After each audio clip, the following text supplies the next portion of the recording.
Mail reproductive system में एक दो चीज़ें हमें देख लेनी चाहिए कि हमने ये बात देख ली थी कि जो स्पर्म होता है तो उसके कुछ पार्ट्स होते हैं। तो स्पर्म में इस तरीके से ये स्पर्म होता है जो हाईली मोटाइल होता है, बहुत तेज़ी से मोशन करेगा, और ये इसकी टेल है, दैट इज़ मिडल पीस।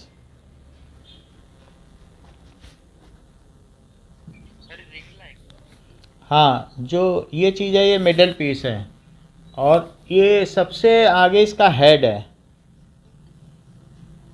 ये हेड है, और हेड में ये अंदर जो है ये न्यूक्लियस है जिसका फ्यूज़न होना होता है।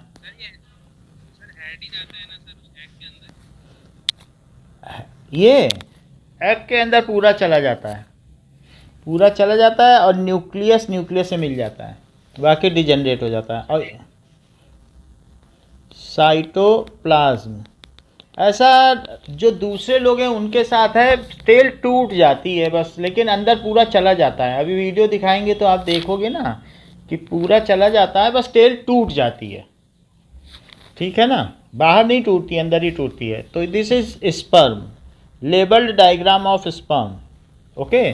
जबकि अगर हम ओवा का लेबल्ड डायग्राम देखें तो ओवा के लेबल्ड डायग्राम में उसमें एक न्यूक्लियस होगा, न्यूक्लियस के बाद क्या होगा, एक सेल मेम्ब्रेन होगी,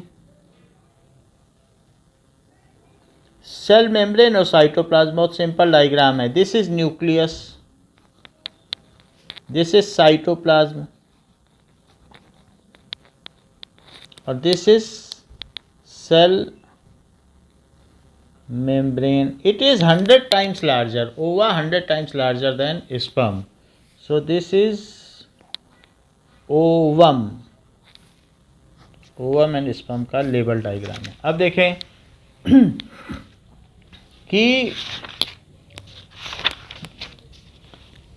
the human male reproductive organ में क्या क्या चीज़ हैं, what are the prime organs. तो ये एक सिस्टम है, इस सिस्टम, कोई भी सिस्टम देखते हैं तो उसमें ऑर्गन्स होते हैं। So it also contains organs.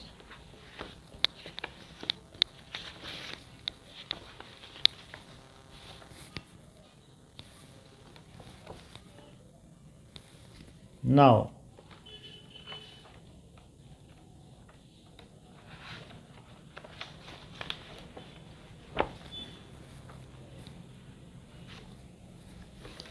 okay. Now, so male reproductive system, it consists of, जैसा बुक में वही बना रहे हैं,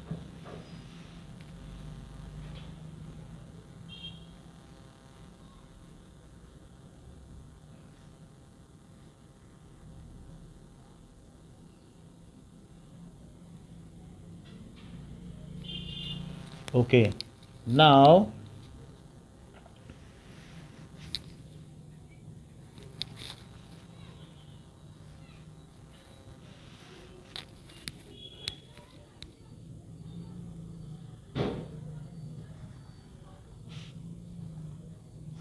तो there are a pair of testes, these are, ये तो थाइज हो गई, एंड ये this is hip, and it is outside body, so that its temperature is 3 degree lesser than the body, so that the ये जो भी testes है ये आउटसाइड बॉडी क्यों है, बिकॉज द एपिडाइडमिस में जो स्पर्म्स हैं वो सरवाइव कर सकें, उन्हें 3 डिग्री लेसर टेम्परेचर चाहिए। तो अब ये स्क्रोटम एक पाउच है, जो मस्कुलर पाउच है, जिसमें पेयर ऑफ रिप्रोडक्टिव ऑर्गन्स, तो प्राइम रिप्रोडक्टिव ऑर्गन टेस्टीज है, और टेस्टीज में क्या होता है कि एक फोल्डेबल स्ट्रक्चर होता है जिसको कहते हैं एपिडाइडमिस, ये एपिडाइडमिस है, इसी पर ही रहता है। तो उसका काम क्या होता है, उसका काम होता है कि स्पर्म्स को कलेक्ट करना, और ये एक मस्कुलर बैग है जिसमें यूरिन रहता है, तो that is urinary bladder. Urinary bladder एक मस्कुलर बैग है, एंड इसमें से ही तो यूरेथ्रा के थ्रू यहाँ से यूरिन पास होता है, ये यूरिन पास करने के लिए। So this is muscular bag.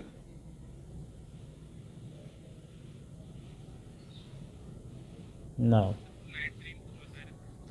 हाँ, क्या चीज़, अब देखें कि इसमें, बोलो क्या कह रहे हो।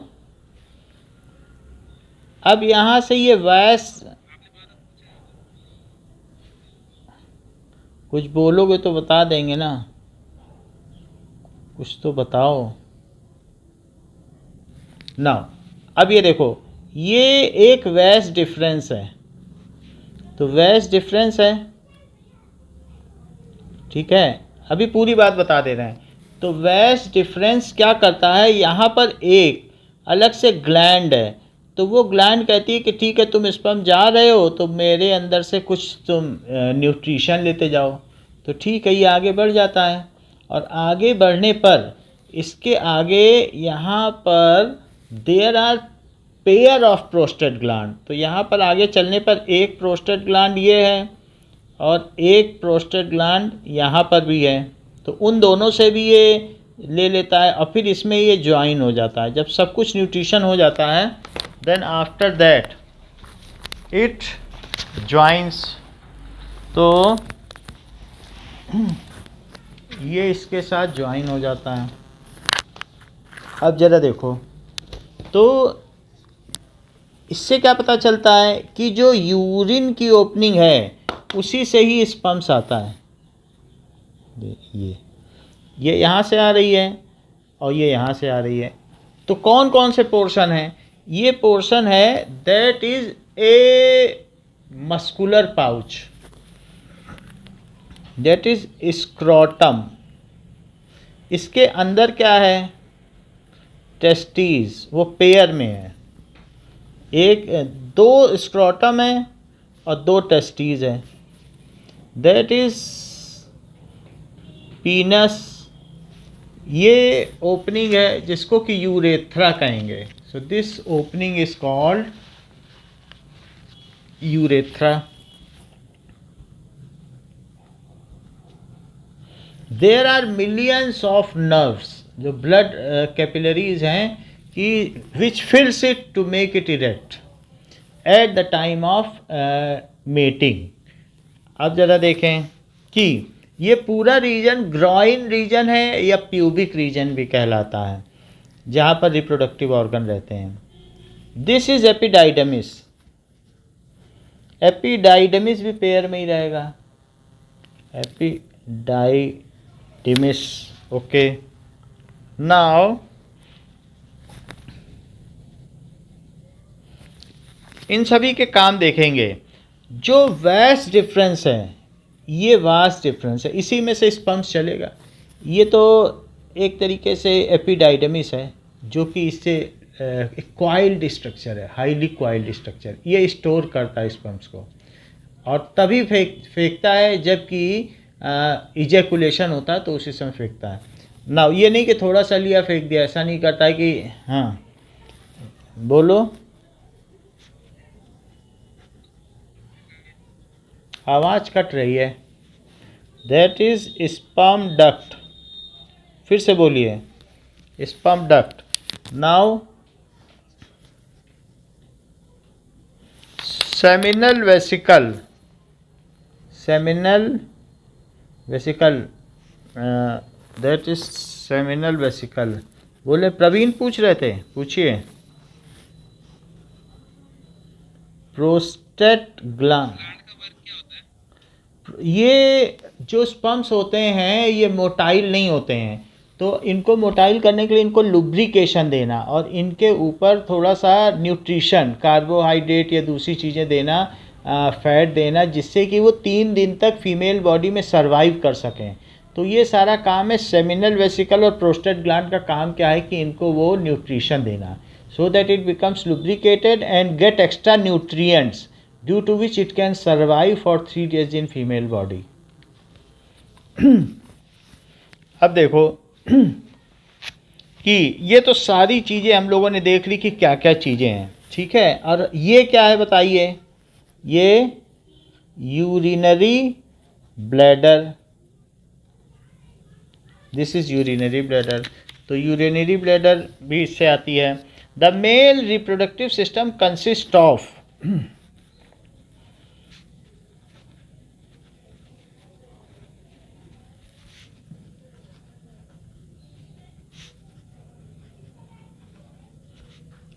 इट कंसिस्ट ऑफ टेस्टीज, ठीक है, स्क्रोटम, सो स्क्रोटम, एपिडाइडमिस,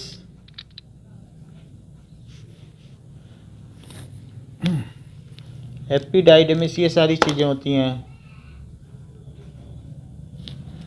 वैस डिफरेंस एंड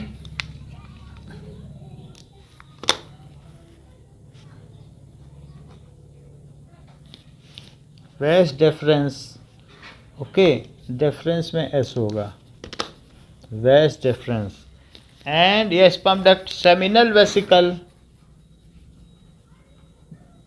ये इसके ऑर्गन्स हैं। प्रोस्टेट ग्लैंड, प्रोस्टेट ग्लैंड कई बार जब ज़्यादा एज हो जाती है तो बढ़ भी जाती है, तो उससे यूरिन पास करने में समस्या भी होती है।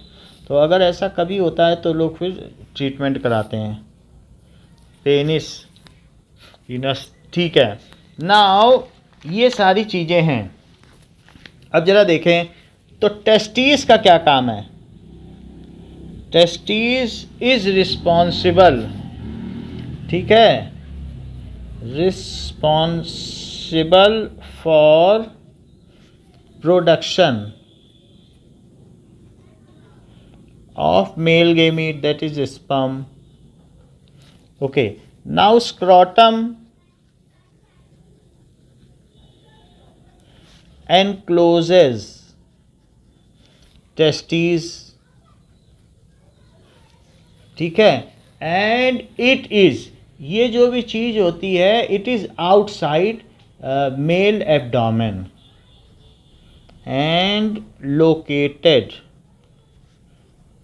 आउटसाइड मेल एब्डोमेन, जो होता है वो पेट का पोर्शन होता है, नेवल के आसपास का, तो मेल एब्डोमेन, उसके नीचे का पार्ट है एब्डोमेन, तो मेल एब्डोमेन के बाहर होती है। So that it is, scrotum is a folded structure so that it dissipates maximum of the heat of the sperm produced and keeps the temperature of sperm 3 degree lower than the atmosphere या body temperature 37.8 degree Celsius है, 37 degree Celsius है या 97.8 degree Fahrenheit है, तो ये इससे 3 degree कम रखता है, यानी उसको 94 डिग्री पर बना कर रखता है, जिससे कि टिल एजैकुलेशन स्पर्म जीवित रहें। सो स्क्रोटम क्या है, इस फोल्डेड स्ट्रक्चर, क्यों फोल्डेड है, to increase its surface area and lower the temperature, lower कर दे, lower the temperature of sperm collected in epididymis by, ठीक है, 3 डिग्री लोअर करता है by 3 degree celsius in comparison to human body.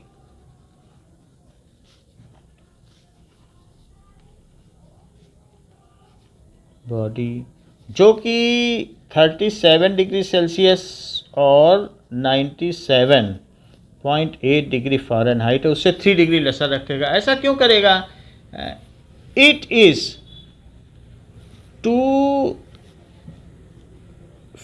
facilitate the survival of sperm.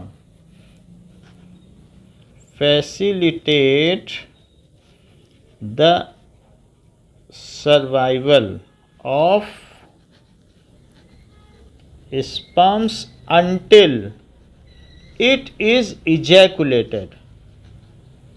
जब तक ये mail body से बाहर ना आ जाए तब तक इसे ऐसा करना है, कुलेटेड. नाउ ये तो टेस्टिस का काम हो गया. एस्ट्रोटम क्या है? ये इनक्लोज करता है टेस्टिस को. टेस्टिस हमने देख लिया कि मेन ये प्राइम ऑर्गन है, ठीक है, रिप्रोडक्टिव ऑर्गन. एपिडाइडमिस क्या है? एपिडाइडमिस,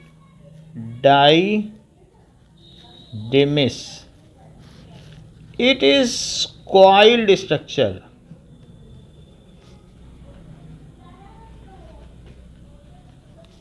ठीक है, अटैच्ड टू टेस्टिस. ये कॉइल्ड स्ट्रक्चर है और टेस्टिस से अटैच्ड है.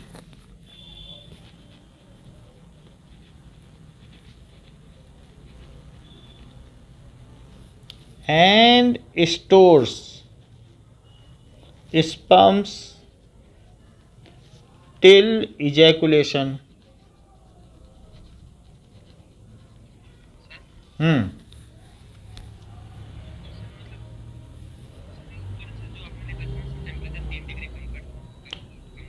हाँ हाँ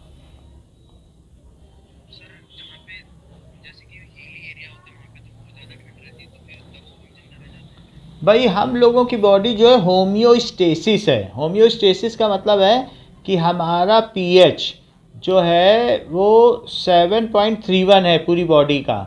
और साथ में हमारी बॉडी का टेम्परेचर, चाहे आप हिली एरिया में रहो, चाहे आप कहीं पर भी रहो, साउथ अफ्रीका में कांगो में रहो, 37 है सारे ह्यूमन का. पूरी दुनिया की जो 7 अरब आबादी है उनका ना 38 है ना 36. अगर ऐसा है तो वो जाके डॉक्टर को दिखाएं. तो बॉडी का टेम्परेचर उतना ही है. अगर आप हिली एरिया के लोगों को देखोगे तो उनकी बॉडी में इतना मोटा मोटा एक्स्ट्रा फैट है. तिब्बत के लोगों को देख लो, वो किस लिए है fat? Fat is acting as a insulator. हमारी बॉडी में स्किन के नीचे एडिपोज टिश्यू है, वो फैट है.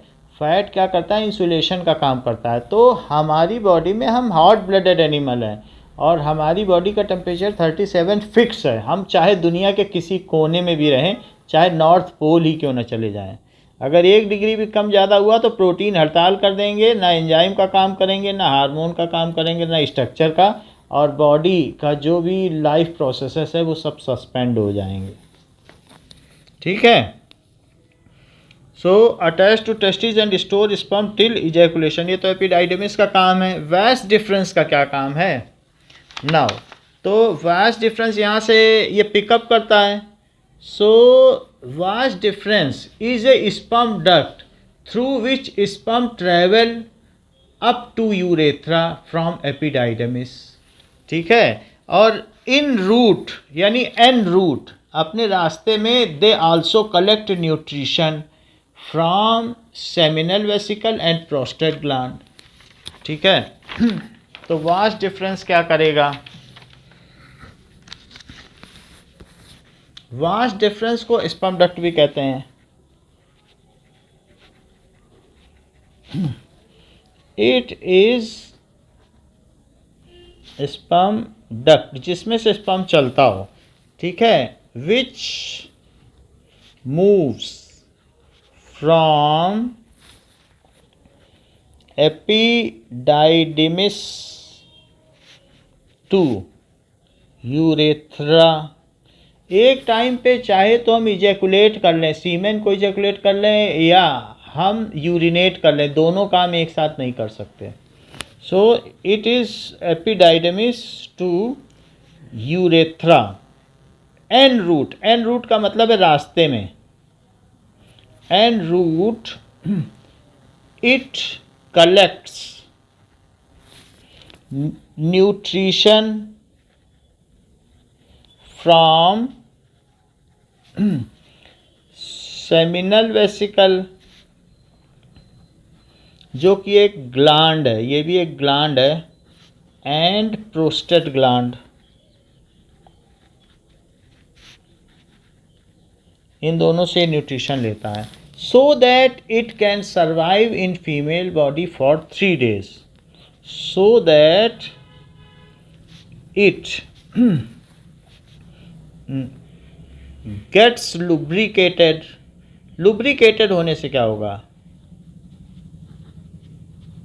ठीक है, एंड बिकम्स हाईली मोटाइल, और इसको मोटिलिटी मिल जाती है यानी चलने फिरने लायक हो जाता है, बिकम्स हाईली मोटाइल.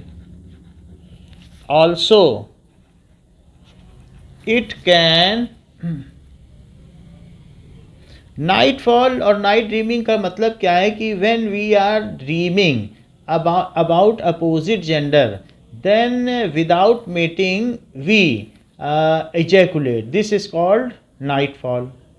तो it is oftenly happens at the teenage or adolescence. जब हमारे अंदर रिप्रोडक्टिव ऑर्गन है तो हमारी एनर्जी जो हमारी ग्रोथ में ना यूज़ हो करके किस में हो जाती है कि डे ड्रीमिंग या नाइट ड्रीमिंग में हो जाती है. अगर कुछ लोग इसको कंट्रोल कर लेते हैं या इस तरफ ध्यान नहीं देते हैं तो उनका ग्रोथ और ब्रेन बहुत ज़्यादा बढ़ जाता है. दैट इज़ ऐसे केस में उसको ब्रह्मचर्य कहते हैं, जैसे विवेकानंद का केस हो गया. So in that case such persons are very brainy person, they dominate the world. तो ऐसा हमारी संस्कृति में कहा गया है कि ऐसे कुछ लोग पहले ऋषि मुनि थे, तो वैसे केस में एनर्जी का इतना प्रभाव पड़ जाता है कि that is it is body is completely profuse with energy, और उनका एनर्जी का इतना लेवल बढ़ गया था कि वो उनके जो हेड के मध्य में सहस्त्रार्थ होता था उसको फोड़ के निकल गई. विवेकानंद की मृत्यु उसी से हुई. Now and becomes highly motile. Hello, हाँ बोलिए. सर में एनर्जी नहीं, जो हमारी बॉडी में बहुत सारे केंद्र हैं, जैसे सहस्त्रार्थ हो गया, आज्ञा चक्र हो गया फोर हेड में, इसी तरीके से कंठ चक्र हो गया, मणिपूरक चक्र हो गया, स्वादिष्ठान केंद्र हो गया, इसी तरह से मूलाधार हो गया. तो एनर्जी धीरे धीरे ऊपर चढ़ती चली जाती है. तो उनके सभी केंद्र अगर खुल जाते हैं तो कुंडलिनी जागृत हो जाती है. तो वो एनर्जी चढ़ते चढ़ते इतनी ज़्यादा चढ़ गई. So that is when we are meditating. तो मेडिटेशन जो करता होगा, आप लोगों में बहुत सारे लोग होते हैं जो योगा करते हैं, आप उनसे पूछ सकते हैं. So they will explain it better कि किस किस तरीके से एनर्जी का आना जाना होता है, कुंडलिनी कैसे जागती है, और फिर वहाँ पर वाइब्रेशंस कैसे होते हैं. सो इट इज़ ईजियर. जो आप देखेंगे तो हमारे हिंदू शास्त्रों में जो योगा करते हैं उनके लिए बहुत आसान है ये सब करना, और बहुत आसानी से जग जाती है. अब हम यहाँ पर देखेंगे, it get lubricated and become highly motile, and it also, and due to nutrition sperm remain alive for 3 days in female body. And due to this nutrition, ये एक तरीके से इन दोनों का फंक्शन भी है. Nutrition, due to this nutrition, ये जो है स्पर्म्स बिकम या remain alive for 3 days in female body. When sperms get lubricated, it is called semen. When sperms get lubricated, it is called semen. And injecting semen inside female body by erectile penis is called insemination. तो वो हम आगे देख लेंगे. Now next हमारा है कि seminal vesicle and prostate gland. तो उनके बारे में ज़्यादा बताना नहीं है, वो ग्लैंड्स हैं, ठीक है. So penis, so it is muscular organ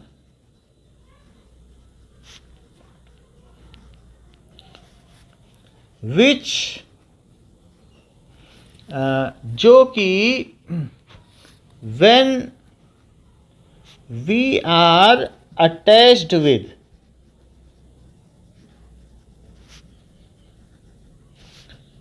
sexual drives, then due to millions of blood capillaries. Sexual drives का मतलब जब हमारे अंदर ऐसी फीलिंग आती है अपोजिट जेंडर के बारे में, when there is urge to mate, कि हमको रिप्रोड्यूस करना है, then at that time sexual drive का मतलब है अपोजिट जेंडर के बारे में जब आपके अंदर अट्रैक्शन हो, तो ऐसे टाइम पे क्या होता है कि millions of blood capillaries, millions of blood capillaries route blood to penis and it becomes stiff and erect. Stiff का मतलब hard, it becomes stiff and hard and enables male. हाँ, इरेक्ट का मतलब है दैट इज जो कर्विकल है, पहले muscular body है, लूज है, लेकिन इरेक्ट का मतलब सीधा हो जाता है. It becomes erect and enables male to inseminate semen inside female body. Semen का मतलब है आप स्पर्म से ले लें. And enables male to inseminate inside, ये इंटरनल फर्टिलाइजेशन के लिए, क्योंकि हम ह्यूमन के बारे में पढ़ रहे हैं, इनसाइड फीमेल बॉडी. अच्छा, ये है. It is also for urinating. इसके अलावा क्या है? It is also having common opening. तो इसमें कॉमन ओपनिंग होती है फॉर यूरिनेटिंग एंड इजैकुलेटिंग.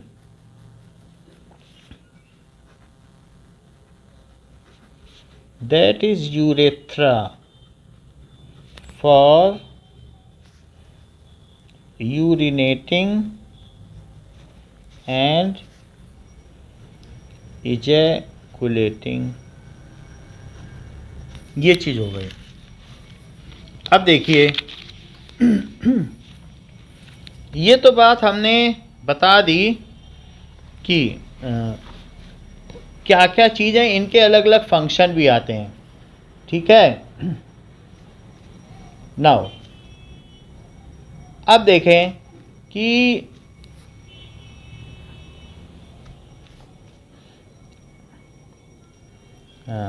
फंक्शन इसका देखो किस तरीके से ये फंक्शन करता है, रिप्रोडक्टिव और सिस्टम. ठीक है. Okay. Now in testis sex hormones produce sperm when we have sexual drives.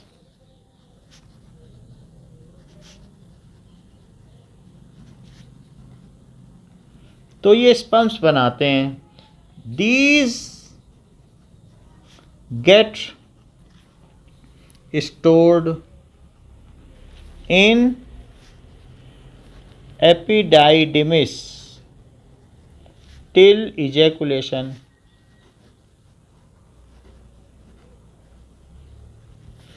Now,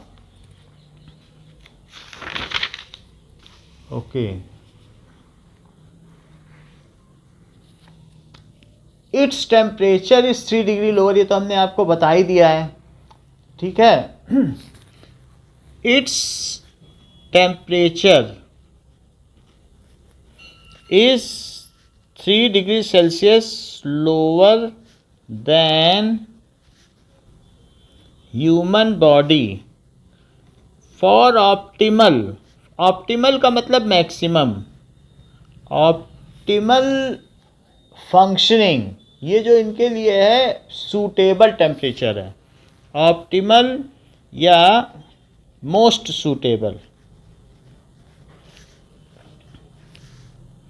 हाँ ठीक है, ये स्पर्म का है, ये पूरा फंक्शन है reproductive. Male male reproductive organ तो टेस्टीज है ना।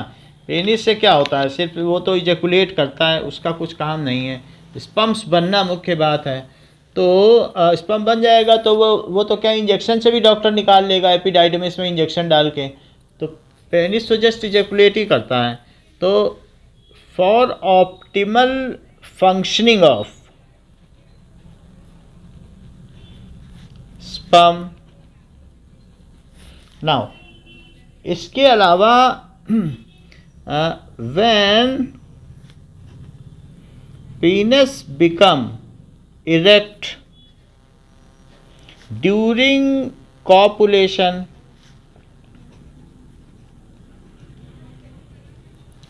then sperm, तो स्पर्म क्या करेंगे, मूव्स थ्रू वास्ट डिफरेंस, वे वास्ट डिफरेंस से मूव करेंगे और कहाँ चले जाएंगे, so moves through vas difference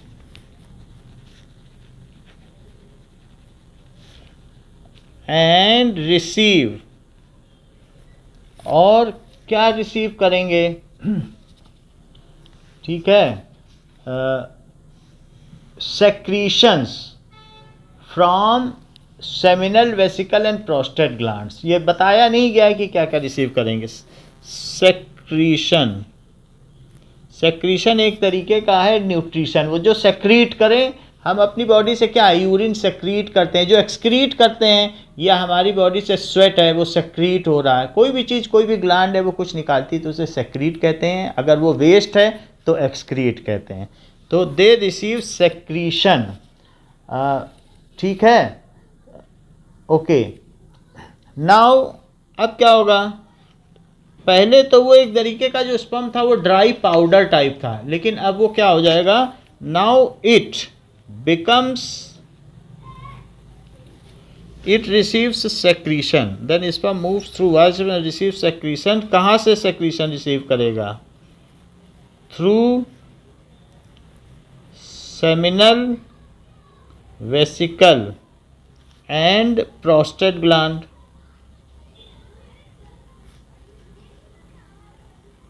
Now it becomes lubricated viscous liquid।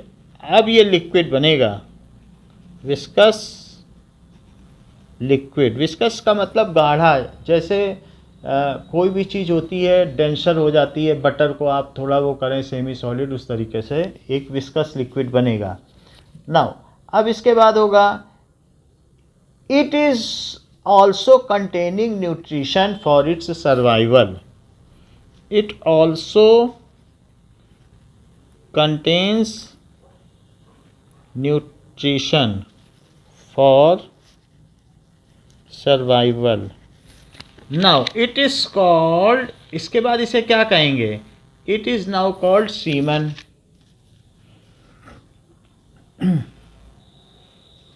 ठीक है,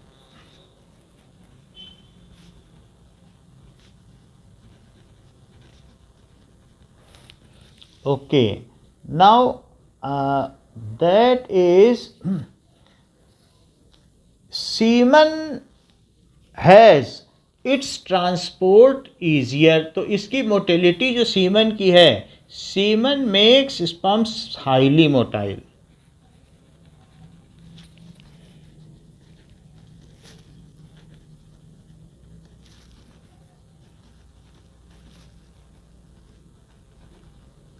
and make it alive या keep it alive for 3 days within female body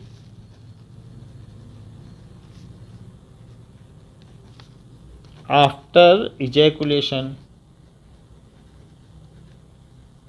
तो इजैकुलेशन के बाद ये 3 दिन तक इसे जिंदा रखता है। नाउ अब इसके बाद क्या होगा, it moves towards पीनस and comes out through urethra with full force. ये एक तरीके का इंजेक्ट होता है, जैसे इंजेक्शन से निकलता नहीं है. So it moves towards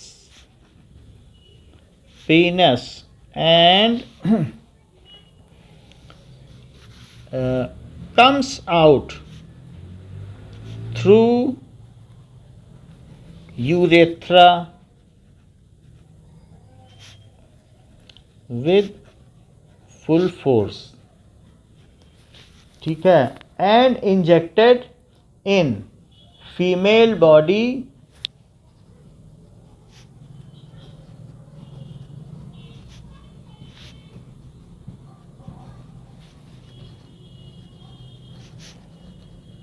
during mating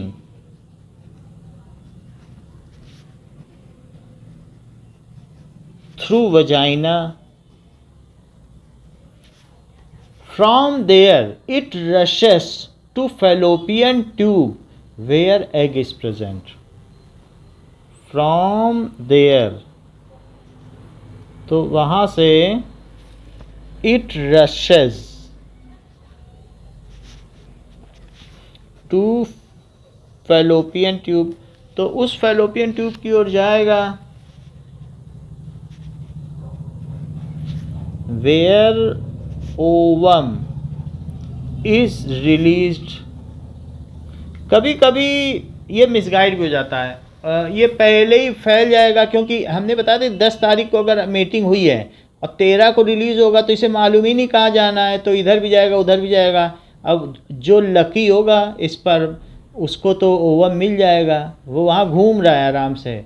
लेकिन जब ओवम रिलीज़ हुआ तब अटैक करेगा. उसे क्या मालूम कि किधर से रिलीज़ होना है, और अगर ओवम रिलीज़ है तब तो उधर ही जाएगा. ये कीमोट्रोपिज्म है. Okay, now let us see the male reproductive system. तो मेल रिप्रोडक्टिव सिस्टम में हमने आपको बता दिया था कि इसमें इसको भी देखें और फिर वीडियो भी देखेंगे. तो ये जो चीज़ है, ये एपिडाइडमिस आपने देखी, ये पेयर ऑफ टेस्टिस देखी आपने. These are pair of testis. तो उसके पीछे क्या है, ये एपिडाइडमिस है. तो एपिडाइडमिस एक क्वाइल्ड स्ट्रक्चर है और उसी से ये वैस डिफरेंस जा रहा है. वैस डिफरेंस जा रहा है तो इसके पीछे क्या है, तो एक है सेमिनल वेसिकल और फिर उसके नीचे क्या है, ये प्रोस्टेट ग्लैंड है.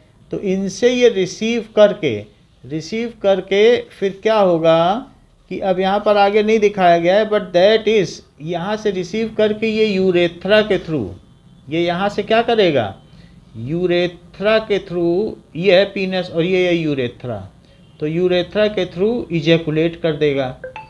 ठीक है. सो अब देखिए, ये जो यहीं से यूरिन भी पास होगा. तो ये आप देख लें, ये क्या है, ये है urinary bladder.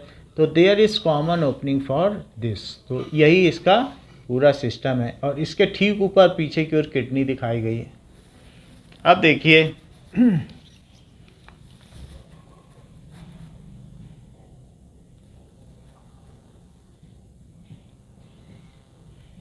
Now male reproductive system. Okay, now we will see female reproductive system. Female reproductive system किस तरीके का होगा. Now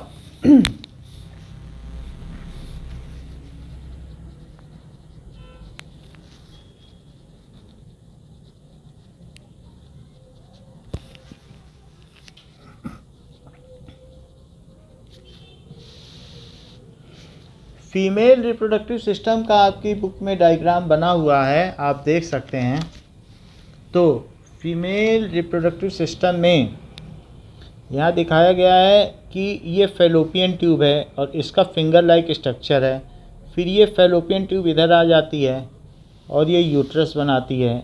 इसी तरीके से ये एक फैलोपियन ट्यूब का ये दूसरा एंड है, उसका भी फिंगर लाइक स्ट्रक्चर है.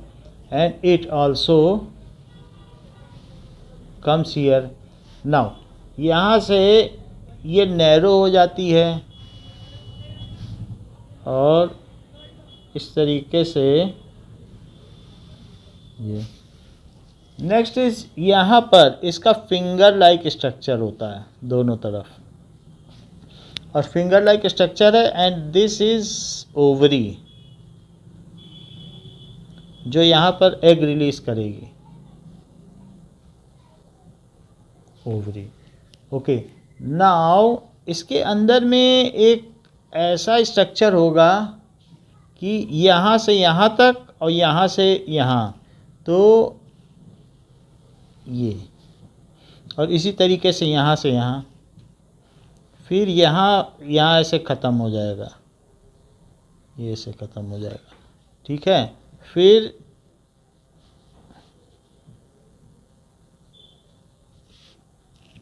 ऐसे।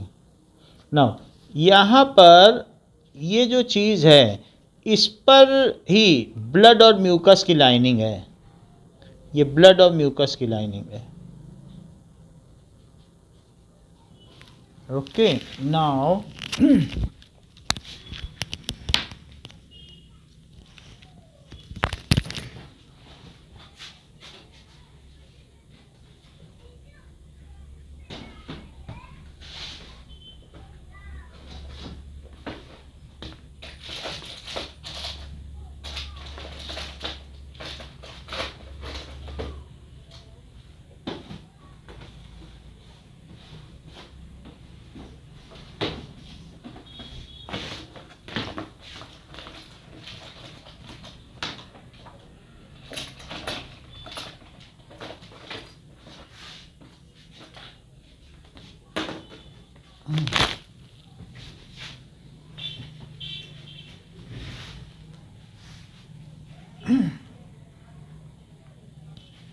ओके,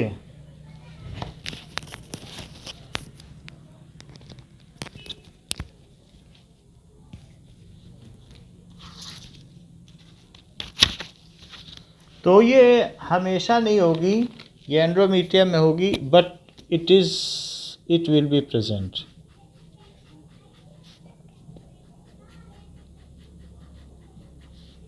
ये जिसमें एक डिस्क होगी, जो प्लेसेंटल डिस्क होगी या प्लेसेंटा होगी, तो वो चीज़ होगी ना। अब ज़रा देखें कि इसके डिफरेंट पार्ट्स क्या क्या हैं। सो इस पार्ट को क्या कहेंगे, oviduct, that is fallopian tube.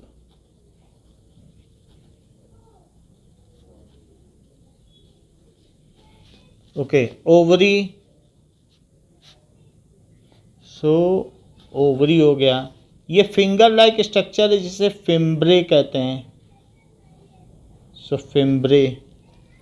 Now it is अंदर में ये एंड्रोमीटियम है, तो इसको कहेंगे spongy, blood and mucus lining. थोड़ा बहुत तो रह जाता है, डिजनरेट होने के बाद भी रह जाता है, ठीक है। तो एट एंडोमीट्रियम, ये यूट्रस है, this is cervix, this is vagina, ऐसा है। अच्छा, अब देखिए कि फीमेल रिप्रोडक्टिव ऑर्गन कौन कौन से हैं। The human female reproductive system has for, हाँ किसको,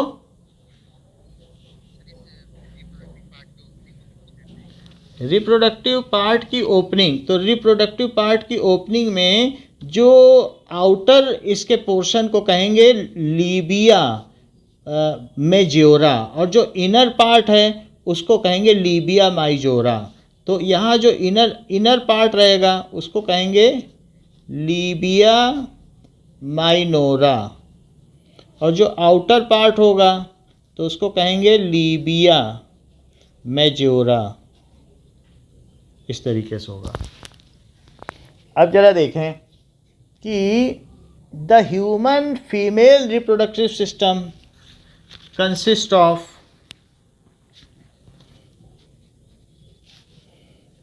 द ह्यूमन फीमेल रिप्रोडक्टिव, इसके भी सब पार्ट्स के काम फंक्शंस पूछे जाते हैं। सिस्टम, इसमें कुछ ऑर्गन्स होंगे। कंसिस्ट ऑफ ऑर्गन्स, तो पहले तो ओवरी लिखा जाएगा, ये जो प्राइम ऑर्गन है ओवरीज। फिर oviducts, that is fallopian tube.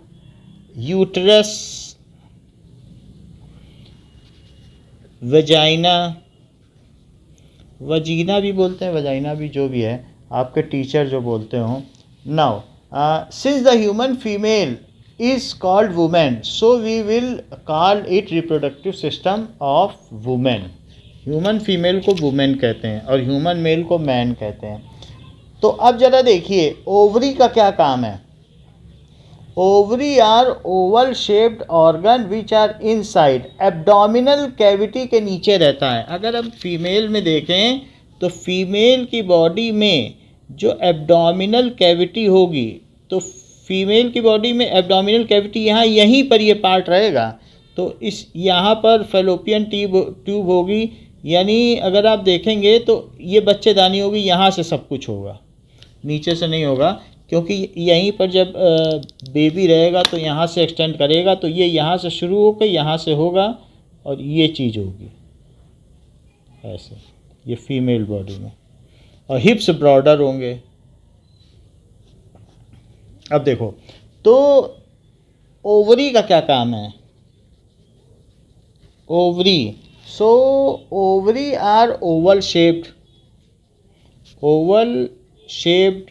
Testis भी ओवल शेप्ड होते हैं, ठीक है, लेकिन ये इनसाइड एब्डोमिनल कैविटी होते हैं। एब्डोमिनल कैविटी के अंदर अंदर हैं कि नहीं, abdominal cavity inside abdominal cavity के नीचे। जैसे मेल है तो मेल में पेल्विस रीजन के आसपास है, जो जहाँ बैठते हैं तो उस हड्डी को क्या कहते हैं, that is pelvic bone.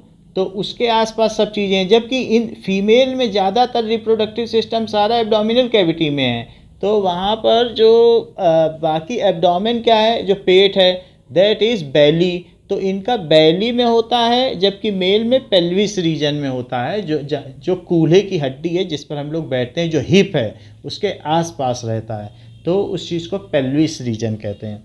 So Oval shaped ये कैसी होती है, inside abdominal cavity, inside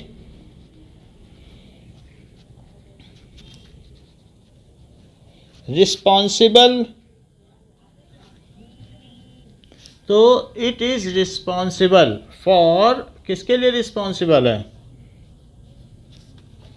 release of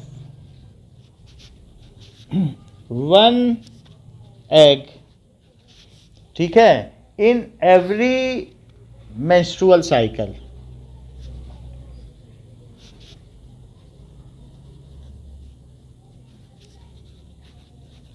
from any one of ovary, किसी में से भी।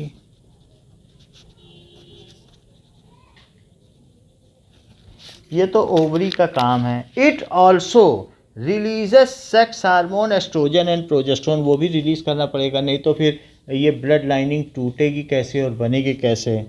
It also releases sex hormones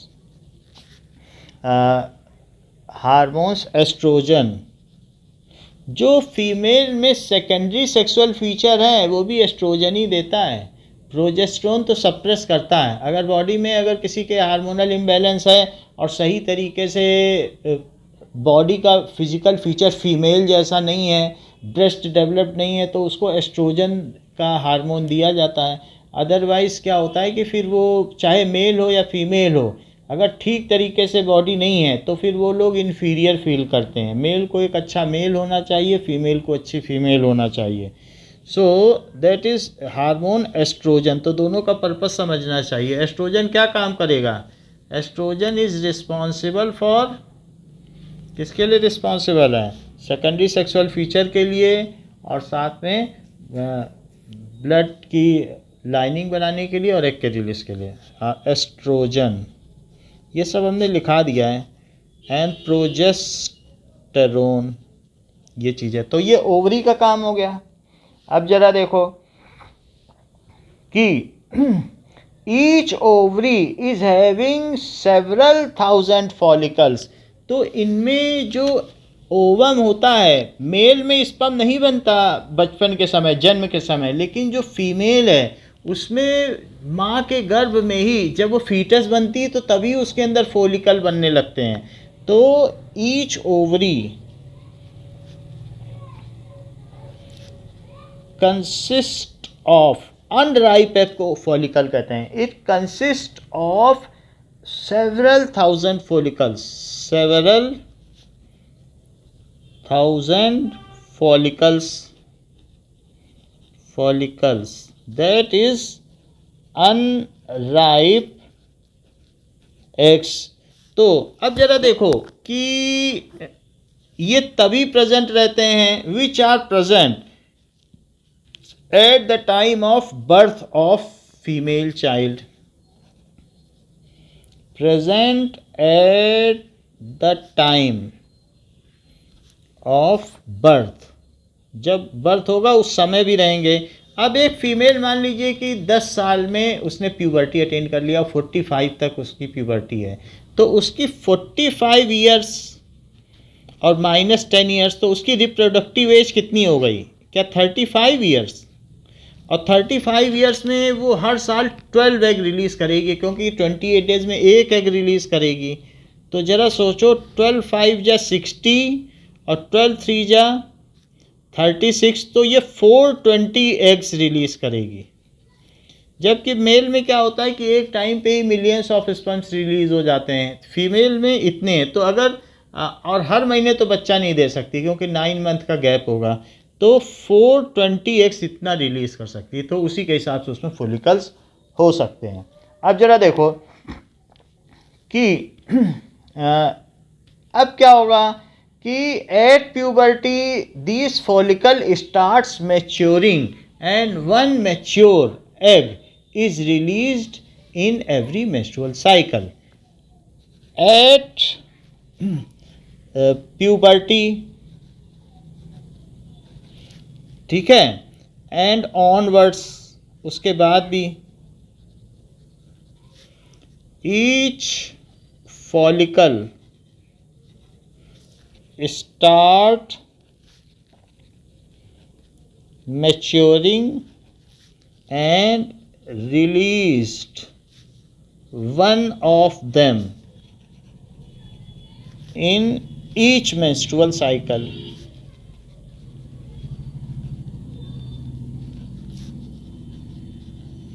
अब देखिए, ये तो बात हो गई कि ओवरी की। जब भी ऐसा होता है कि जो प्रेग्नेंट लेडी होती है उनको फोलिक एसिड की टेबलेट दी जाती है, ये भी बात है। अब ज़रा देखें फोलिक एसिड टेबलेट मतलब कि फोलिक एसिड क्या है कि जो भी होता है कि जो राइप करने का काम है वो एस्ट्रोजन का है। तो फोलिक एसिड में है एस्ट्रोजन हार्मोन को रिलीज़ करने की क्षमता होती है। तो उससे क्या होता है, बेबी की ग्रोथ सही होती है और कोई भी नेगेटिव इम्पैक्ट नहीं डाल पाता है प्रोजेस्टेरोन। तो फोलिक एसिड की टेबलेट दी जाती है। केमिस्ट्री में हम देखेंगे तो कार्बन एंड कंपाउंड्स में इसका फार्मूला पढ़ लेंगे। अब ज़रा देखो, तो इट इज़, अब ओविडक्ट की बात की जाए तो oviduct at end of oviduct, that is fallopian tube, there is, वहाँ पर रहता है अ फनल लाइक स्ट्रक्चर। तो funnel like structure having many integuments, many integuments, ये इंटीगमेंट्स हैं। हमारी जो फिंगर्स है ना, इसको इंटीगमेंट्स कहते हैं। जैसे हमने नहीं दिखाया था कि प्लांट में 2 इंटीगमेंट रहते हैं माइक्रोपाइलर एंड में, तो क्या इनके पास भी फिंगर लाइक स्ट्रक्चर या इंटीगमेंट नहीं है जो कि इसमें से रिलीज होने वाले एग को कलेक्ट करेंगे? या फिर आप इसमें देख लें तो क्या इनके पास ये इंटीगमेंट नहीं है? ये देखो, यही तो है इंटीगमेंट। तो यहाँ से जब एग रिलीज होगा तो रिलीज होने पे इसको कैच कर लेंगे। बात समझ में आई कि नहीं? तो उस फनल लाइक स्ट्रक्चर ये है, ठीक है। सो ये होता है। अब जरा देखिए, उसको कहते हैं it is called funnel of oviduct. इसे क्या नाम दिया गया है? It is called funnel of oviduct. तो ये चीज़ कहलाती फनल ऑफ ओविडक्ट। तो व्हेन एग इज रिलीज्ड तो क्या होगा? ओवरी से एग रिलीज होगा तो ये फनल के थ्रू अब बढ़ेगा। फनल ऑफ ओविडक्ट है, इससे होता हुआ वो कहाँ जाएगा? फैलोपियन ट्यूब में जाएगा, चाहे इधर से जाए चाहे उधर से जाए। So now released egg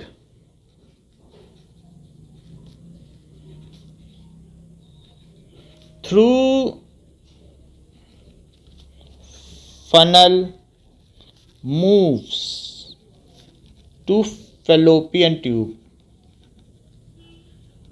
fallopian tube में वो वेट करेगा स्पर्म्स का। ऐसा नहीं है कि वो आगे बढ़ जाए और जाकर यूट्रस में गिर जाए। तो वो पहले 2-3 दिन वेट करेगा कि क्या स्पर्म्स आते हैं। नहीं तो अल्टीमेटली क्या है, वो डिजनरेट हो जाएगा। उसको ज़रूरत नहीं कहीं आने जाने की, डिजनरेट हो जाएगा। और अगर वहाँ पर नहीं आ रहा है, कहीं पर प्लेसेंटेशन नहीं हो पा रहा है, तो बस फिर क्या है, फिर उसके बाद वो स्पॉन्जी लाइनिंग क्रैक हो जाएगी और मेंस्ट्रुअल फ्लो हो जाएगा। ये चीज़ है। तो ये फैलोपियन ट्यूब में ही रहेगा। तो फैलोपियन ट्यूब में रहेगा, moves to Fallopian tube and wait for sperms to get fertilised and wait for sperms to get fertilise. एक ही स्पर्म चाहिए, स्पर्म्स तो नहीं होगा, फर्टिलाइज, ये चीज़ है। तो ये हमने ओविडक्ट का पर्पस देख लिया। अब आगे देखो, ओविडक्ट के बाद क्या है? यूट्रस का क्या काम है? So now uterus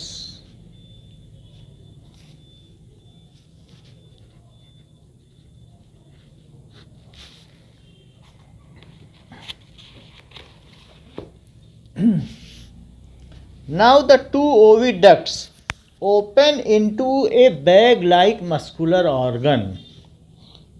to Fallopian tube या ओविडक्ट भी बोल सकते हो। जो ओवा ले जाए वो ओविडक्ट है, जो स्पर्म ले जाए उसे स्पर्म डक्ट बोला। जब याद ना आए तो यही लिख दो, ये सही है। उसको स्पर्म डक्ट बोल दिया था वास्ट डिफरेंस को। अब इतना कठिन नाम कौन याद रखे? वास्ट डिफरेंस को बोल दिया स्पर्म डक्ट, ओवा ले गया तो oviduct. The two oviduct open in, ये ओपन होते हैं इन ए मस्कुलर, ठीक है, muscular bag like structure called uterus, ठीक है। सो यूट्रस या इसको वॉम्ब भी कहते हैं, माँ का गर्भ, या इसे बच्चेदानी भी कहते हैं, क्योंकि इसमें बेल्बियोनिक बैलून रहता है जिसमें बच्चा तैरता रहता है। अब जरा देखो, एंड ये the growth and developed of fertilised ovum into baby takes place in uterus. The growth and development of fertilised egg into baby takes place in uterus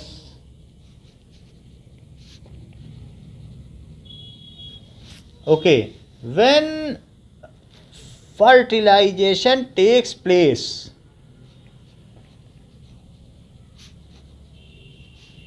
ठीक है, fertilisation takes place, then zygote moves towards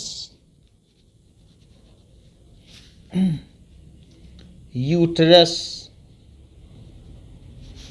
Till then, it, after mitosis,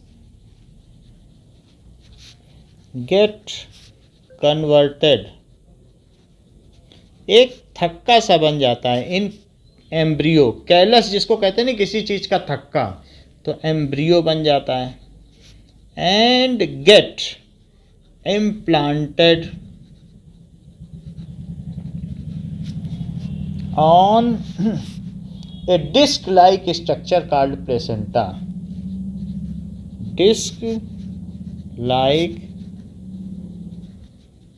structure called placenta, ये चीज होता है. It is called implantation.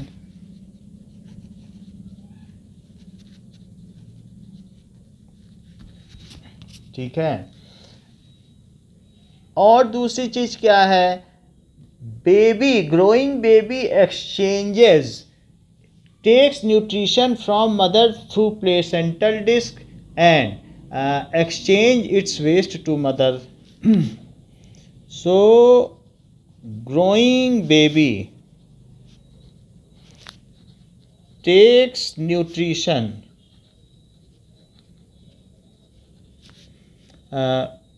through placenta. जब बल्बियोनिक balloon बन जाएगा तो उसके बाद इनमें अम्बिलिकल कॉर्ड आएगी, और उसके पहले नहीं आएगी. पहले तो वो डिस्क में है, तो डिस्क में मदर्स की जो बॉडी है, तो मदर्स की बॉडी में पहले अगर ये है बेबी, तो यहाँ पर यूट्रस है, तो यूट्रस में यहाँ पर अभी अटैच है, प्लेसेंटल डिस्क में अटैच्ड है. लेकिन बाद में क्या होगा, बाद में जब मदर्स प्रेग्नेंट हो जाएगी, तो प्रेग्नेंट होने के बाद फिर क्या होगा कि ये बल्बियोनिक बैलून में रहेगा, और बल्बियोनिक बैलून में इसका हेड नीचे रहेगा और पैर ऊपर रहेगा, और साथ में ये जो है इसमें से एक अम्बिलिकल कॉर्ड होगी, वो जो इससे कनेक्ट होगी, ये अम्बिलिकल कॉर्ड है ये. तो इसको कहते हैं अम्बिलिकल कॉर्ड. ठीक है. So growing baby takes nutrition through placenta and discharge its, exchange its excrete its waste through it only. तो ये यूट्रस का काम है. Now uterus is connected through a narrow opening cervix. It is a narrow opening, जैसे कि हमने आपको बता दिया है कि सर्विक्स एक नैरो ओपनिंग है, ये नैरो ओपनिंग सर्विक्स है. ठीक है, नैरो ओपनिंग.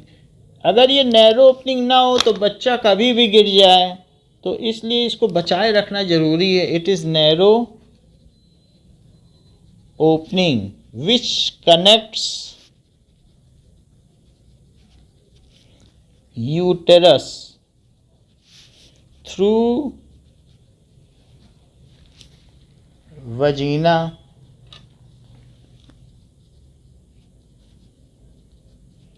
अच्छा. now last is vagina. Vagina is also known as birth canal,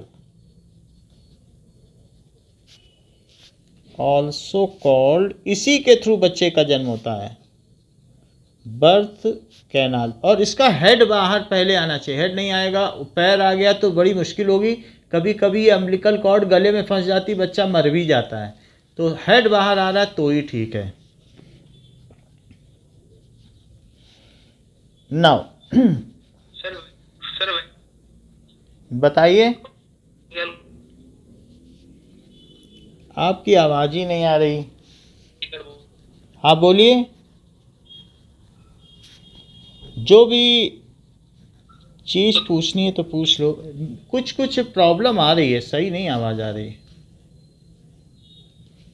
it is tubular structure, okay.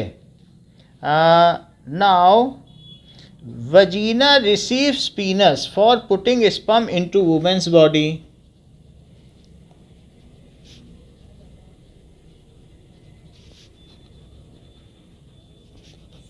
For putting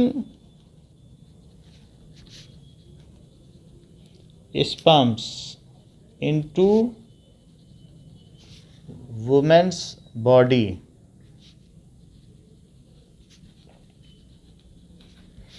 ये चीज़ है। Now when the growth of baby within the womb is completed, then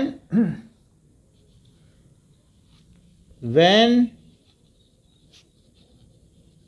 growth of baby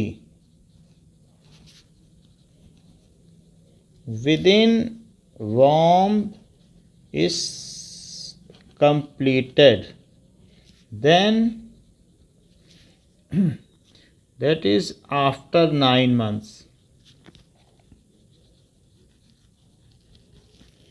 through peristaltic movement.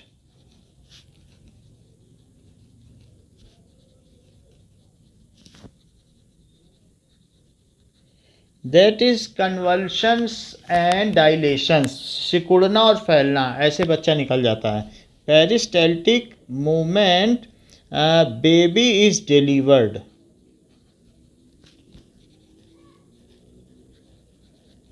In case it is crucial, तो caesarean होता है। ऐसे case में mother warm को काट के बच्चे को निकाला जाता है, तो उसको कहते हैं सीजेरियन डिलीवरी। तो वो भी चलता है, दोनों तरीके से होता है, ठीक है। In female the passing out of urine and वजाइलन ओपनिंग आर सेपरेट। इन हाँ बोलिए। सर ये आपने एक सेरेस्टल कुछ बताया ना सर, उसमें क्या पेन होता है? किसमें? ये मदर वॉर्म में क्या होता है कि जब पेरिस्टैल्टिक मूवमेंट होता है तो डायलेशन एंड कन्वर्सन्स होते हैं, जैसे सिकुड़ना और फैलना। आप बैट के हैंडल में आप रबर बैंड डालते हो तो कभी आगे और पीछे करते हो, इसी तरीके से जो हमारी ईसोफेगस, उसमें खाना आगे पीछे जाता है तभी तो नीचे पहुंच जाता है। तो हमारी बॉडी में बहुत जगह पेरिस्टैल्टिक मूवमेंट है, इंटेस्टाइन में पेरिस्टैल्टिक मूवमेंट है। तो इसी तरीके से जब बच्चे की डिलीवरी होती है तो उसमें भी एक तरीके से सिकुड़ना फैलना मूवमेंट होता है, और उस मूवमेंट की वजह से साथ में एक इंजेक्शन दिया जाता है जिससे सर्विक्स डायलेट हो जाए, बड़ा हो जाए। तो वो बड़ा हो जाएगा तो आराम से बच्चे का जन्म हो जाएगा। तो ऐसे ही इंजेक्शन दिया जाता है जब डिलीवरी होती है, तो उससे क्या होता है कि मसल अपना कॉन्ट्रैक्शन लूज़ कर देता है, so that baby can easily be delivered. लेकिन जो दाई लोग होती हैं गांव की, वो गर्म पानी से और किसी और तरीके से बच्चे को जन्म देती हैं, उनके अपने मेथड हैं। हाँ बोलिए। आपने कहा ना, लेकिन वॉर्म को काट के निकाला जाता है, तब उसमें पेन होता है क्या? पेन कुछ नहीं होता है, कुछ भी पता नहीं चलता है। तो उसमें एक सीजेरियन, एक चीरा लगाया जाएगा, सिल दिया जाएगा, तो उसमें तो बिल्कुल पता नहीं चलता है, बल्कि डिलीवरी में पता चलता है। तो जो सर्जरी है उसमें तो कुछ पेन होता है, तो वो काटने पे क्यों नहीं होता? काटने का पेन नहीं है, क्योंकि उसके लिए क्या होता है कि देयर आर कुछ ऐसे होते हैं कि जो हमको इंजेक्शंस दिए जाते हैं, तो उस इंजेक्शंस के थ्रू, क्लोरोफॉर्म है, नहीं तो आजकल और दूसरे ऐसे नोरा एड्रीनलिन का इंजेक्शन दिया जाता है। तो उसमें क्या होता है कि हमें एक तरीके का वो जो पोर्शन है, तो उसमें सेंसेशन हम खो बैठते हैं कि वहाँ क्या हो रहा है, तो वो चीज़ पता नहीं चलती है। जैसे डेंटल टीथ में एक इंजेक्शन देते हैं, फिर पता नहीं चलता दांत में क्या हो रहा है। तो इस तरीके से it is loss of sense की सिचुएशन आ जाती है, so nerve can not sense the pain, तो उसके बाद सिजेरियन कर दिया जाता है। तो कभी कोई कहे कि इनकी नेचुरल डिलीवरी हुई है कि सीजेरियन, तो सीजेरियन का मतलब है कि उसमें मदर वॉर्म को काट के बच्चा निकाला गया, फिर उसको सिला गया, स्टिचिंग की गई है, ठीक है। तो इस स्टिचिंग को फिर सूचर कहते हैं। In female passing out of urine and vaginal opening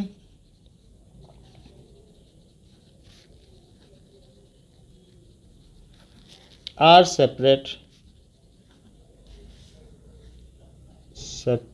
तो urethra, passing out of urine है यूरेथ्रा, तो यूरेथ्रा अलग है, यूरेथ्रा ऊपर रहता है और वजाइनल ओपनिंग नीचे रहती है, इस तरीके से रहता है। यही इसका फंक्शन है कि that is from above discussion female reproductive system is more complex than male reproductive system.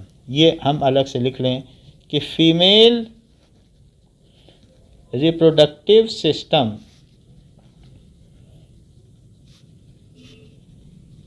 is more complex than male reproductive system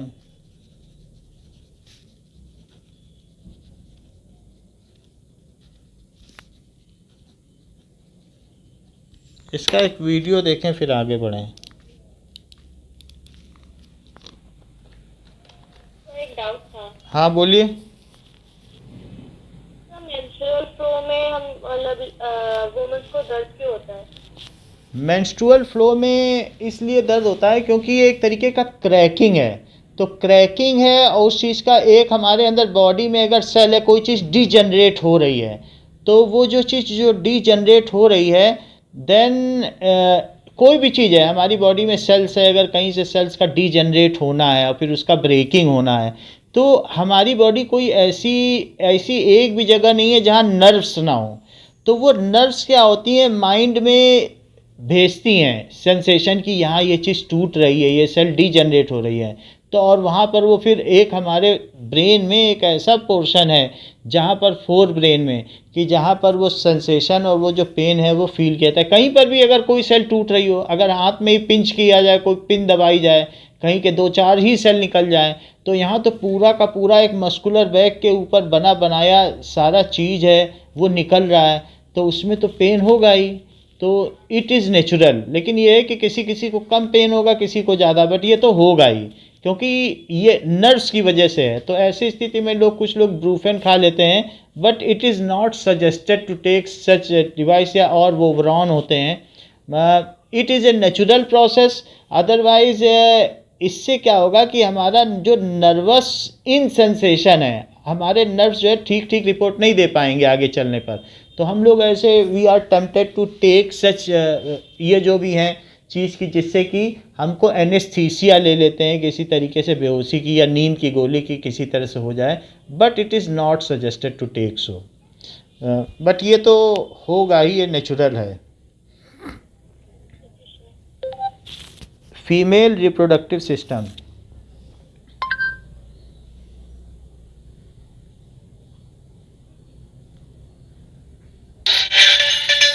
देख रहे हो, लड़का और पतंग दोनों हाथ से जा रहे हैं। ऐसे नमूने आपको हमारे लखनऊ सेंट्रल कॉन्वेंट स्कूल में भी मिले। तो आइए उन्हें मिलने हमारे नए शो क्रश पे, सिर्फ Amazon मिनी टीवी, जो आपको मिलेगा आपके Amazon शॉपिंग ऐप पर, वो भी बिल्कुल free.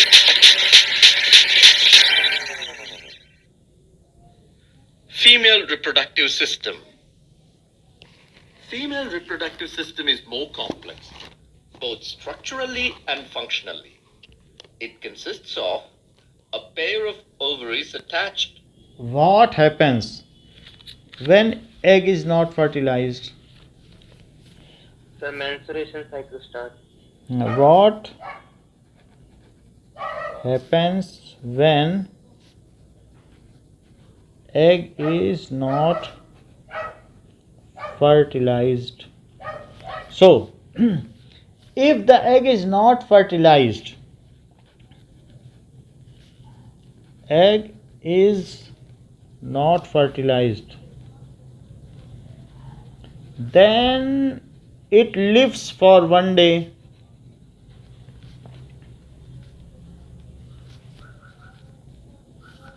Okay, since the ovary releases one egg every month, the uterus also prepares every month to receive a fertilized egg.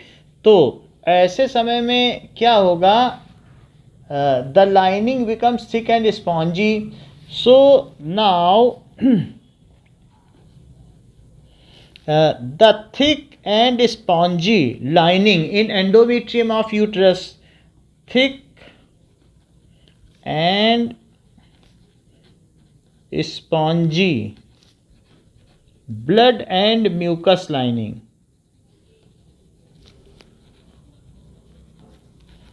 in endometrium. तो एंडोमीट्रियम, मायोमीट्रियम और फिर जो सबसे बाहर है एक्सोमीट्रियम, तो उसमें एंडोमीट्रियम ये चीज़ें होती हैं क्रैक्स, तो वो क्रैक हो जाएगी और क्या हो जाएगा, एंड उसमें क्रैक डेवलप है and it is no further required for nourishing embryo as it is no further required for nourishing embryo.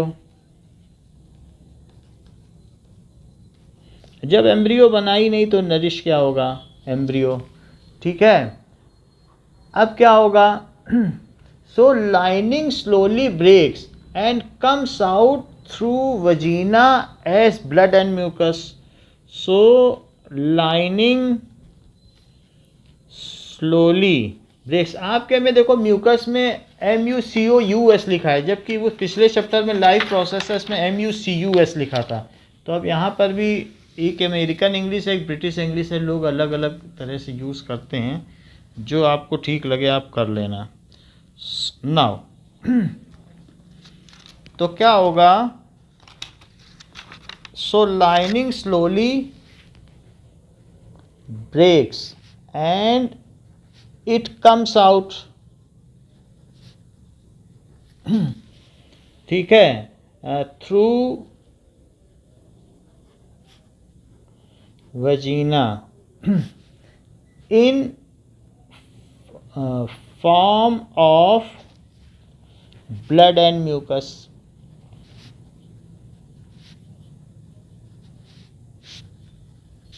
It is called vaginal bleeding.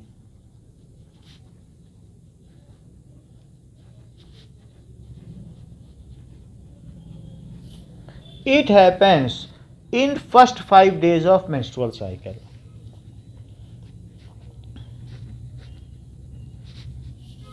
In देखो 2 to 8 days लिखा है, hence in first 8 days लिख लो आप भी। तो 2 days में किसी का हो जाता है और किसी के 8 days तक चलता है, 2 to 8 days। ठीक है, 8 days, first 8 days of menstrual cycle.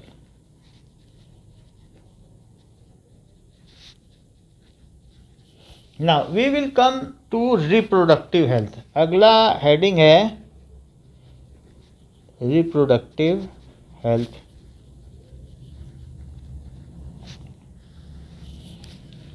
Now we have seen the process of sexual maturation is gradual and it takes place when the general body growth is still going on. तो ऐसा नहीं है कि हमें puberty हुई तो फिर अब हम शादी कर दें अपने बच्चों की 10 साल में, या 12 साल का लड़का हुआ या 15 साल का तो शादी कर दें, ऐसा नहीं हो सकता, क्योंकि अभी हमारी बॉडी की मैच्योरेशन स्टार्ट हुई है। It is not that egg is release तो शादी कर दी जाए। बॉडी और the mind is ready for sexual acts, so it does not necessary कि बॉडी हमारी इस एक्ट के लिए तैयार है। एंड ब्रिंगिंग अप चिल्ड्रन, और बच्चों को पाला भी नहीं जा सकता। How do we decide that body and mind is ready for this major responsibility? Because giving birth it is a major responsibility. All of us, ये सब बुक में लिखा है, all of us are under many different kinds of pressure about these issues. This can be pressure from one friends, for participating in many activities whether we really want to or not। तो कई बार ऐसा भी है friends की तरफ से भी ये होता है और साथ में पार्टनर की तरफ से कि हमें बच्चे चाहिए, और on other hand our mother father parents wants their grandsons and granddaughter, तो उनकी तरफ से होता है कि बच्चे हों, फ्रेंड्स कहते हैं बच्चे ना हों, अभी आपके कैरियर की एज है। तो ऐसा अलग अलग तरफ से सोसाइटी से प्रेशर आता है। तो हमें क्या करना चाहिए? There can be pressure from families to get married and start having children, so it is that there is a pressure from government agencies for birth control कि देश की जनसंख्या बढ़ रही है and we can not yield और we can not feed so much population. तो हर तरफ से प्रेशर है। तो हमें कौन सी चॉइस करनी चाहिए? तो making choice is difficult. We must also consider the possible health consequences of having sex, so it can be transmitted, so there are also sexually transmitted disease which can be transmitted from one person to other person, as 9th में हमने why do we fall in में learn किया है कि there are very dangerous disease। Since the sexual act is a very intimate connection of body, it is not surprising that many diseases can be sexually transmitted और वो जानलेवा हो सकती हैं। These includes bacterial infections, तो syphilis, गोनोरोया या viral infection हो सकता है जैसे वार्ड्स एंड HIV एड्स, तो ये सारी चीज़ें हो सकती हैं। Sexual act is always having a potential of pregnancy. हमें ये नहीं समझना चाहिए कि ये हमने सेफ पीरियड में कर लिया, ये कर लिया, क्योंकि कभी कभी काउंटिंग में भी गलती हो सकती है कि हम सेफ पीरियड और अनसेफ पीरियड की काउंटिंग में गलती कर दें। So it is also always having a potential of giving birth a baby. Now so जी में कर लिया तो बीमारी होती है क्या? क्या चीज़? अगर आपने कहा ना चाहे सेफ पीरियड में करें चाहे अनसेफ पीरियड में, बैक्टीरियल जो भी है इन्फेक्शन तो हो ही जाएगा। So there are various kinds of, इसमें बीमारी भी हो सकती है। तो जो अगर मान लीजिए मेटिंग है तो उससे कई बीमारी हो सकती है। syphilis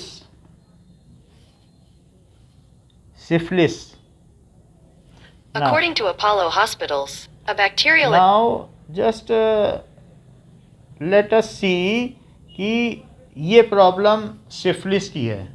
तो अगर इस तरीके का बॉडी में चेंज आ जाता है, आप देख रहे हैं ये जानलेवा हो जाता है सिफिलिस, तो एक के में है तो दूसरे में हो जाएगा।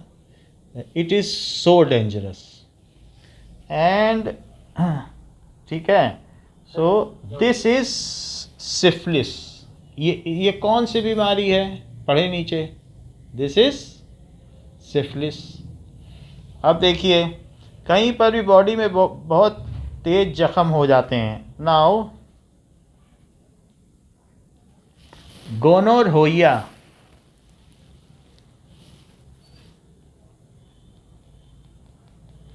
जस्ट एक मिनट,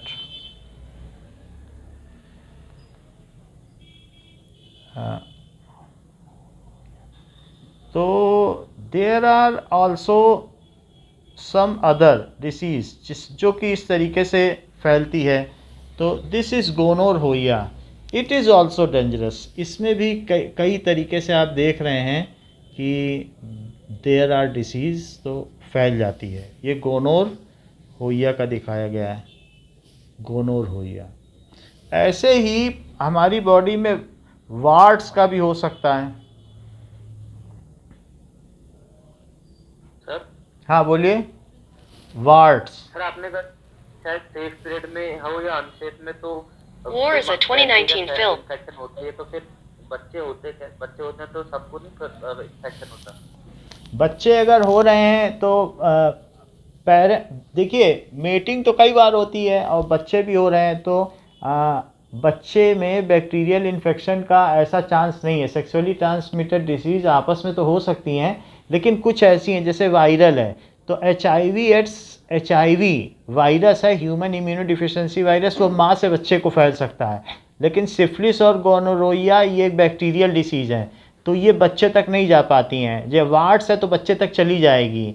तो इस तरीके से हम देखते हैं कि जो वायरल ओरिजिनेटेड हैं वो बच्चे में ट्रांसमिट हो जाएंगी, लेकिन जो बैक्टीरियल ओरिजिनेटेड है, सिफिलिस और गोनोरोइया बैक्टीरियल ओरिजिनेटेड है, तो वो बच्चे में नहीं जाएगी। हम सारी बातें लिखा देंगे, ठीक है। अब देखो इस तरीके से वार्ड्स में क्या होता है कि कई कई जगह यहाँ इस तरीके से आप देख रहे हैं तो दाग लग जाएंगे फिंगर में इस तरीके से आप ये देख रहे हैं, तो ये वार्ड्स है। पैर में भी वार्ड्स आ जाएगा, तो ऐसी डिसीज़ हो जाएगी। ओके, तो अब हम कुछ आगे की बात करें रिप्रोडक्टिव हेल्थ में। नाउ रिप्रोडक्टिव हेल्थ में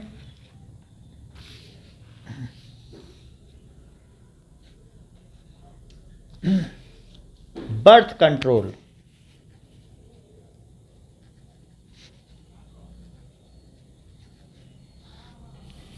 so the population of our country is increasing rapidly, तो our country has sufficient food resources हैं, but it is sufficient for जो भी हमारे यहाँ की population है।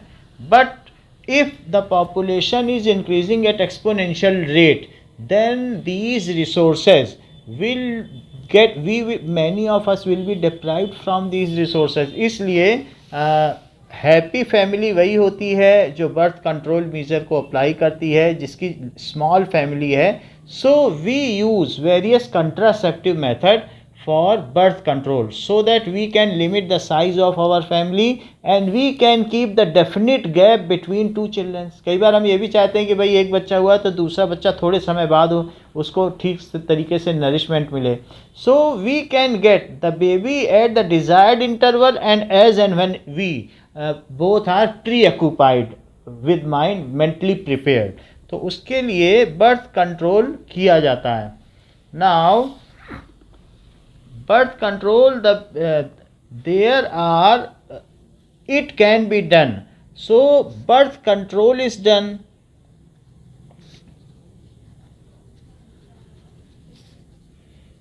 adopted to give birth to offspring when we are mentally, physically and economically prepared।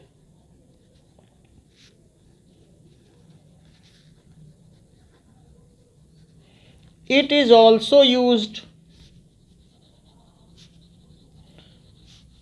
to give definite gap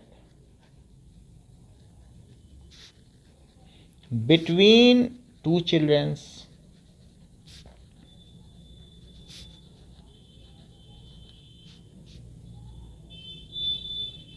For this, birth control methods, that is contraceptive methods, are used। For this, birth control methods are या contraceptive methods are used।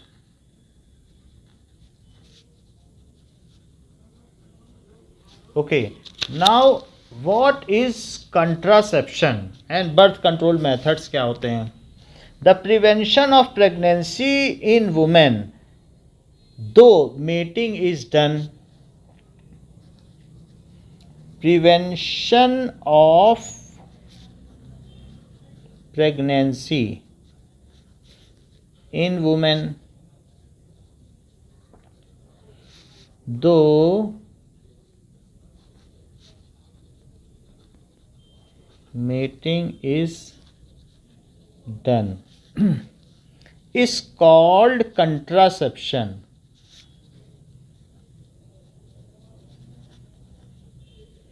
and the method used for it, तो इसके लिए जो method use किए जाएं, used for it is called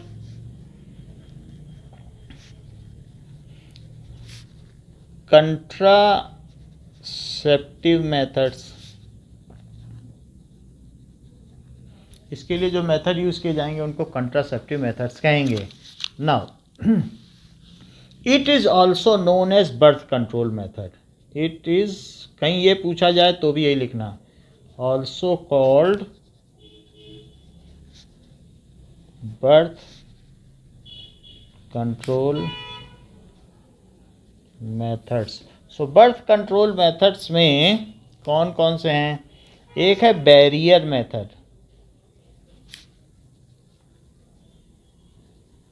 That is condoms and diaphragms.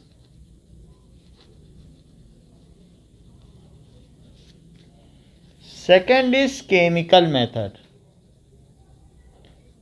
Chemical method में oral pills and vaginal pills. Sir chemical method से कोई side effect नहीं होते? बहुत ज़्यादा साइड इफ़ेक्ट होते हैं. जो कुछ लोग, ये फीमेल हमारे यहाँ के क्या है ना, हमारी सोसाइटी ठीक नहीं है. It gives complete responsibility to female that the birth controlling is your responsibility. तो ऐसे में वो खुद बैरियर मेथड या कंडोम ना यूज़ करके फीमेल से कहते हैं तुम्हें ही गोली खानी है. तो उससे उसका एस्ट्रोजन और प्रोजेस्टेरोन का जो रिलीज़ ऑफ हार्मोन का साइकिल है, मेंस्ट्रुअल साइकिल बिगड़ जाता है. उसके चेहरे पे मुहासे आ जाएंगे, या चेहरे की कांति चली जाएगी और हेडेक बना रहेगा, या इसके इतने ज़्यादा साइड इफ़ेक्ट होंगे, एचिंग होने लगती है रिप्रोडक्टिव पार्ट्स में. तो it is not the sole responsibility when we are partners. So we should undertake our responsibility also. So ये केमिकल मेथड तो बिल्कुल सजेस्टिव नहीं है. Third is surgical method. एक IUCD भी है, that is intra uterine contraceptive device. Intra uterine contraceptive device, जिसे copper T कहते हैं. और चौथा है सर्जिकल मेथड. तो मेल में ये वैसेक्टॉमी कहलाता है, जिसमें वास्ट डिफरेंस को काट दिया जाएगा. और फीमेल में ट्यूबेक्टॉमी कहलाता है, जिसमें फीमेल की फिलोपियन ट्यूब को कट कर दिया जाएगा. Now let us see figures of various contraceptive methods. Contraceptive methods. Here is information from WHO World Health. Okay, now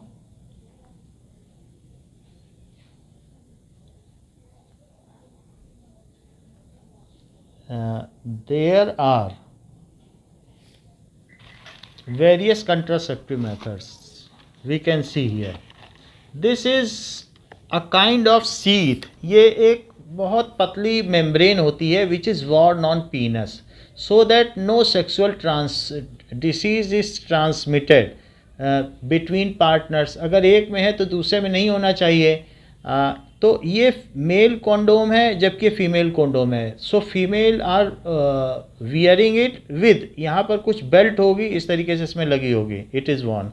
oral contraceptive method. Oral contraceptive में 30 दिन की गोली आती है, जैसे माला डी हो गई, और इस तरीके से है. At certain case hormonal ring is Warne.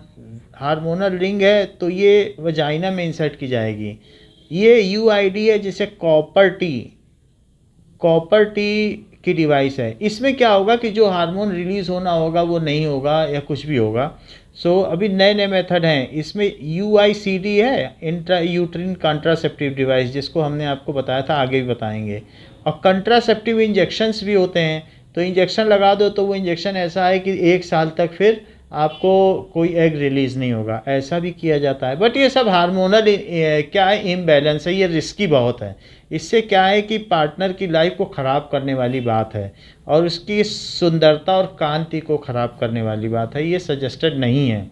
Surgical sterilisation जैसे वैसेक्टॉमी और ट्यूबेक्टॉमी, इस तरीके से कुछ इम्प्लांट करने के लिए भी अभी कुछ इम्प्लांट होगा, नया है। और एक है कोइटस इंटरप्टस। कोइटस इंटरप्टस का मतलब क्या है कि दैट इज़ हम जब मेटिंग करें तो हम इजैकुलेट फीमेल बॉडी के अंदर ना करके बाहर कर दें। तो अगर हम ऐसा करते हैं, कोई स्किल्ड मेल पार्टनर है तो वो ऐसा कर सकता है। ऐसा करने पर ये गलती बिल्कुल नहीं होनी चाहिए कि एक भी स्पर्म जा सके। सो हमें ये पता होता है कि कब हम इजैकुलेट होने वाले हैं। और if we are ejaculating outside female body, however it is having a higher risk and it is never suggested.